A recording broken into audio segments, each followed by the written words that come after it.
Today I'm going to be reading chapter 1 of The Handmaid's Tale.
Chapter 1 The Handmaid's Tale. I already peeked, and chapter 1 is a very short chapter.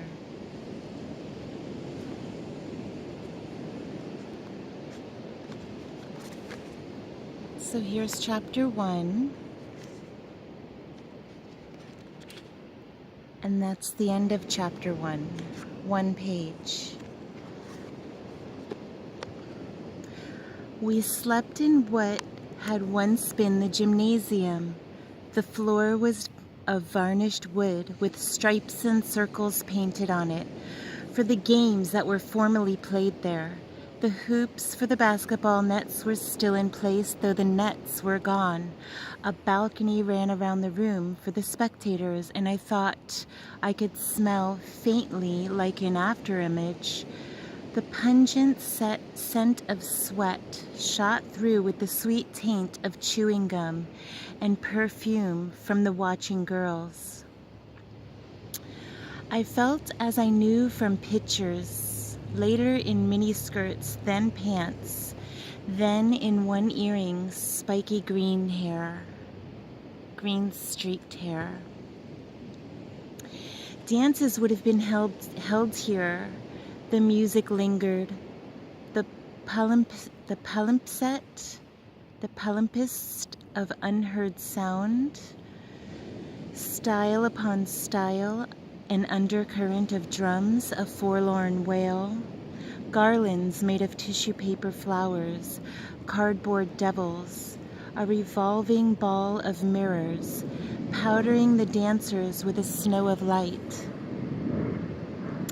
There was old sex in the room, and loneliness, and expectation of something without a shape or name. I remember that yearning for something that was always about to happen and was never the same as the hands that were on us there and then, in the small of the back or out back in the parking lot, or in a television room with the sound turned down and only the pictures flickering over lifting flesh. We yearned for the future. How did we learn it? That talent.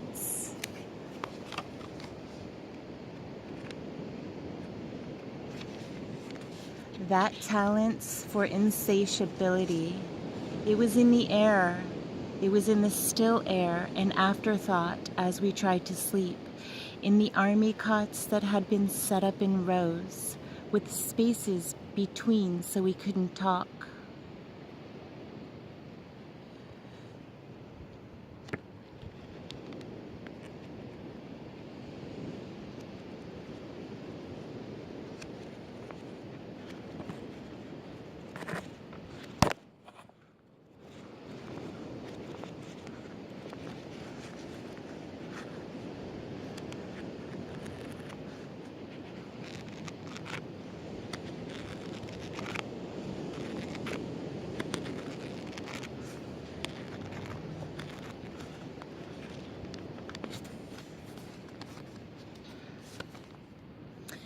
We had flannelette sheets like children's and army-issue blankets, old ones that still said U.S.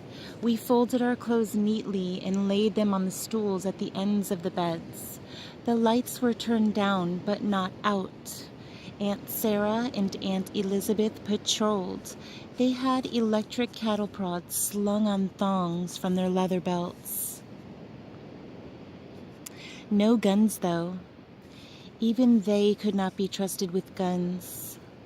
Guns were for the guards, specially picked from the angels.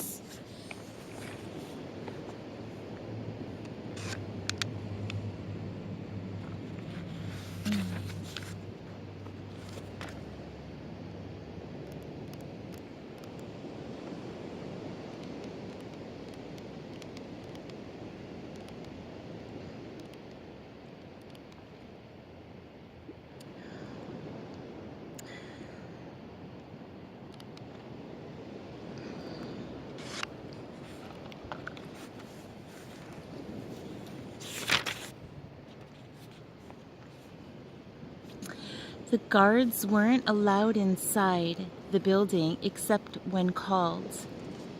And we weren't allowed out except for our walks, twice daily, 2 by 2, around the football field, which was enclosed now by a chain-link fence topped with barbed wire. The angels stood outside it with their backs to us. They were objects of fear to us, but of something else as well. If only they would look. If only we could talk to them, something could be exchanged, we thought. Some deal made, some trade-off. We still had our bodies. That was our fantasy. We learned to whisper almost without sound. In this semi-darkness, we could stretch out our arms when ants weren't looking and touch each other's hands across space. We learned to lip read, our heads flat on the beds, turned sideways, watching each other's mouths. In this way, we exchanged names from bed to bed. Alma, Janine, Dolores, Moira, June.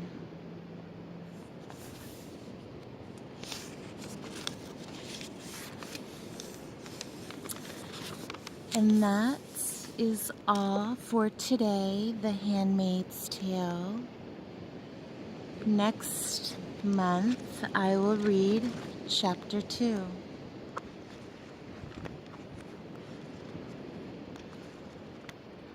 I have other books on videos also.